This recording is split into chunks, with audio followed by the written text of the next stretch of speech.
So let's have a look at digital enablement of our consenting system. So at the moment we've got a tactical digital solution which we're rolling out in resource consents and also in building consents. It's not a particularly elegant solution. We're looking at enabling digital lodgement of building consents and resource consents, the ability to process them digitally, the ability to endorse them digitally, the ability to be able to move them into our EDRMS system. And if you initially just for particular customer segments, so this system that we're looking at the moment for our tactical solution is unlikely to be robust enough to load on all our applications, but it'll mean we'll be able to serve at this stage group home builders being our main target in a really useful way. Saving an awful lot of money for them, saving an awful lot of money for our customers. And those of you who have been into any of our regulatory areas will have seen that sea of paper that moves through our offices. This is the answer to that. It will reduce the cost to serve. It's got to be a great thing. Phase 2 will involve a more integrated solution that will have all the bells and whistles that will enable us to be able to support online payments, and that will integrate into our pathway system. There's a number of other digital solutions that we're looking at the moment. We're rolling out mobile technology for our building inspectors at the moment. That will be a platform for our swimming pool inspectors and our compliance officers over preceding months. Partnering transformational opportunities. We're doing a lot of great work at the moment working with industry segments and professional affiliations in terms of working on the system to enable the system to work better. That's a matter of working strategically with those groups to be able to identify what can we work on together to actually make the boat go faster. And really we're talking probably wider than consenting here. We're talking about the process of planning, designing and actually constructing and opening up building works. And so just to summarise, so we're framing the program up at the moment. It's the most significant program work that we'll be doing in the regulatory space over the next 2 years. It incorporates both process, cultural change and also the implementation of some digital technology. It will affect both us and the wider industry. It'll provide a system and provide better outcomes for our customers. And again, it's about a more integrated, easily navigable, efficient developmental process for our customers, which ensures quality built environmental outcomes at reduced cost. Thank you. Have a drink. Thank you, Ian. Having built the odd thing in my time, I really welcome this movement forward. I think it's, hopefully it's going to be spectacular. The proof will be in the pudding. So congratulations on this piece of work. We have questions from Councillor Penrose. I just have a comment, Mr Chair, and that is that Ian and the team right across our regulatory area, I think this is a really welcoming and friendly and speedier, more engaging process. I just can't wait for the new core to be completed and to have all our systems on one platform so that we can really engage with the people of Auckland and make it easier again in our consenting area for those who go into our service centres across the region.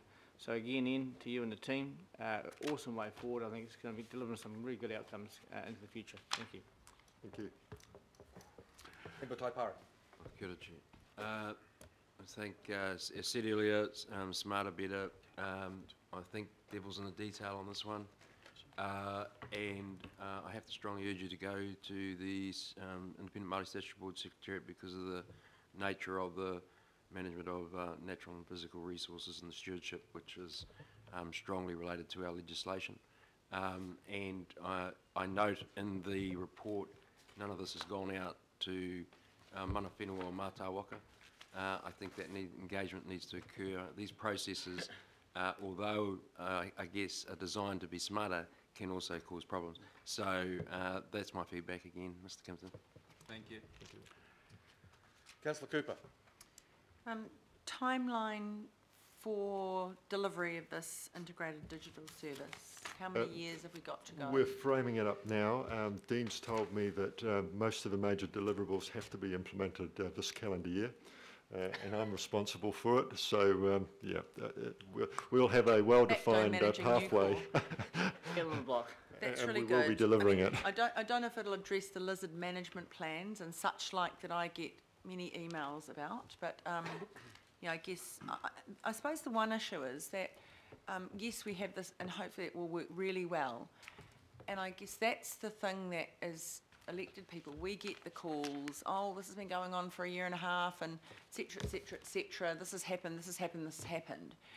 And I suppose it'll be really good for us to get a good handle on how that process goes, how much confidence we can have in it, and what are the little glitches that something like a lizard management plan might kind of munch up the system somehow, you know, and hold things up for a long time. You know, it's those complexities, the little silly things that give us the bad rap instead of the probably 99% of stuff that's good. So I guess over time, just want to be able to Councillor, see how we a work those comment? ones out. Mr. Kipton, Yeah. about lizards? Well, I need to think through the relationship of lizard management. Well, they're part of getting a consent. But look, certainly at that level, absolutely. This is in the ranges. I think the comment's been Yeah, made but I mean, it's those and little recognised. things. Yeah. I suppose we just want to have confidence as elected people. When we get these calls, we don't want to be Certainly. interfering in management, but we want to have the confidence that things are being dealt with appropriately in this new system. So So, we can go back and say, this is why this is, you know, I'd like to make one comment. I see Ian would like The to. human This element. this is not a silver bullet. This will not solve everything. That's right. We will still have some customers that are dissatisfied because ultimately the process of approval requires modification. yeah. So there will be some customers that aren't happy. There'll be some projects that don't go ahead. So we won't take away dissatisfaction for not achieving the outcome somebody's wedded to. But what we do want to do is make that experience, once you come into our regulatory approvals process, more efficient and get to the solution quicker. Okay, so that's what we would like to do. We'd like that part to be handled better, but sometimes by virtue of the role, it does involve a no or a qualified yes. Yep, thank you. But remember, councillors, this is about a system change, not right down at process stages yet. Councillor Darby. Thank you, Chair. I'm interested in that digital and online opportunities. I'll just focus there. Just my question, and I'll reserve my comment, is how much of, say, an application for a resource consent or a building consent is actually confidential or commercially sensitive, and the public don't have the opportunity, we don't provide the opportunity for the public to have access to those documents. I guess I'm referring to the public's interest in regulatory matters that may not be visible to them. How can we, through smartening up our our open data initiatives, really they are, Point of order, Mr. Chairman. I'm not sure if Councillor Darby is speaking strictly to the item on the agenda. Like you're all on. I would suggest that he is. They were talking about digital formats on this process. Councillor? Maybe you missed the slide, Councillor. No, we don't need to go there. Councillor Darby, please withdraw that. And, Councillor focus your Darby is question not down. one to use. No, Councillor Darby, as we know, is not one to usually stray off the item on the agenda. Point is taken, That's Councillor why I- Quacks. That's why I don't. Thank you, Certainly Councillor was a Darby. rule around Draw the to a city conclusion. railway, Order, wasn't it? please. Draw to a conclusion. Councillor Darby, please. So would you like me to, okay, so in terms of answering that question, you can, at the moment, you can go into our Property Information Centre and you can request information about applications that have been made. Approved plans are available for you. You can do searches on site addresses. Very different to what I've seen overseas. You can get a lot more information here. The plans that would be confidentialised will be confidentialised based on request and would tend to relate to matters of national security. There's a list of things, you know, banks, that sort of thing. Can I just expand on that, because I think it's important. A number of homeowners don't like the designs of their house being made available to the public, and they're quite entitled to restrict that because it tells people layouts and personal property. But generally speaking, we look to make as much of that application available to the public as possible. Okay, and just a quick comment on that. I think that's a really important part of this work, that open data that we make available to the public wherever possible. I can understand plans of lockboxes and safes and all that sort of thing you don't disclose. But I think there's two customers, or at least two customers to be aware of here. There's the applicant, you know, the developer, the homeowner who's the applicant for wanting to get through the process.